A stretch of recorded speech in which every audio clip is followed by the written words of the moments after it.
رمضان کا مطلب ہے جل جانا، کس چیز کا جل جانا۔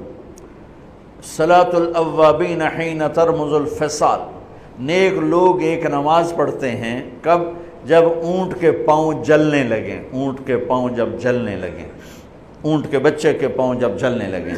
تو رمضان میں جل جانا، اس کا روزے سے کیا تعلق ہے؟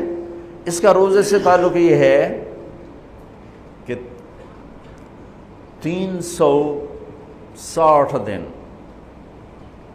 سال میں ہوتے ہیں چاند کے لحاظ سے، 330 دن کے گناہ اللہ رمضان کے روزوں میں ہر روز میرے آپ کے گناہ جلاتا ہے، جلاتا ہے، جلاتا ہے۔ بھوک لگتی ہے ایک آگ بنتی ہے، پیاس لگتی ہے ایک آگ بنتی ہے۔ تو ہمارے لکڑی کی آگ میں چیزیں جلتی ہیں اور ہماری بھوک، روزے کی بھوک کی آگ میں گناہ جلتے ہیں، اور 29ویں روزے اللہ سارے سال کے گناہوں کو جلا کے روزہ والا یا روزے والی کو ایسے پاک کر دیتا ہے جیسے آج ماں کے پیٹ سے نکلا ہو، ایسے ان کو خوبصورت کر دیتا ہے۔ حج کا مہینہ آیا، اعمال اسی طرح ہیں جیسے ہوتے ہیں۔ رمضان کا مہینہ آیا تو میرے نبی کا اعلان ہو گیا، ایک فرض 70 فرض کے برابر ہو جاتا ہے تمہارا، نفل فرض کے برابر۔ فرض اور نفل میں فرق کیا ہے؟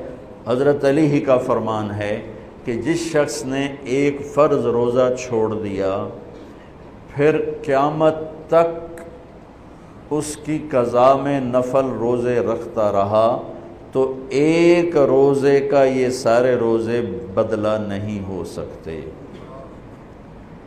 ایک نماز چھوڑ دی اور پھر اس کی قضا میں قیامت تک نفل پڑھتا رہا تو فرض نماز کی ایک رکعت کے ایک سجدے کے برابر بھی نہیں ہے۔ فرض میں اتنی طاقت ہے۔ تو اللہ کی رحمت کیسے متوجہ ہوتی ہے کہ رمضان کے مہینے میں اللہ فرماتے ہیں میرے محبوب کی امت ہے، ایک فرض کو 70 کے برابر کر دو، اور پھر فرماتے ہیں نفل کو فرضوں کے برابر کر دو، اور پھر فرماتے ہیں جو رات کو تراویح پڑھے گا، دن میں روزہ رکھے گا، آخری رات اسے ایسے دھو کے پاک کر دوں گا کہ اس کے ذمے گناہ کا ایک ذرہ بھی باقی نہیں بچے گا، سب گناہ اللہ تعالیٰ اس کے معاف فرما دے گا۔ اور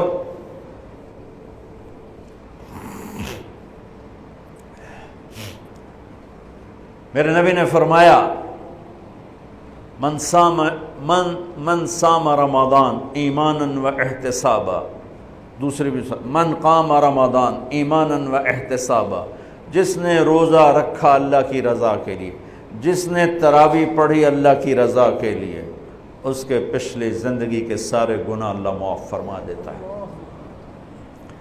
رات کا قیام کسی امت کو نہیں ملا۔ دیکھو روزہ سخت تھا تو ان کا قیام اللیل نہیں تھا، چونکہ وہ اپنی کتاب پڑھ سکتے ہی نہیں تھے۔ رمضان میں اللہ نے آسمانی کتابیں اتاری، یکم رمضان کو ابراہیم علیہ السلام پر، 2 رمضان کو تورات موسیٰ علیہ السلام پر، 8 یا 6 رمضان کو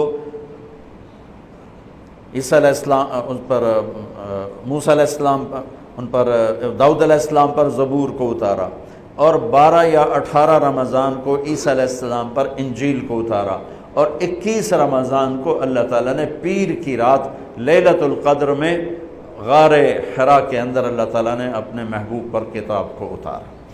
وہ کتابیں فل آ گئیں، لکھی لکھائیں۔ قرآن فل نہیں آیا، قرآن صرف ایک سورت کے 19 الفاظ آئے بس، اور پھر 23 برس میں قرآن اترا۔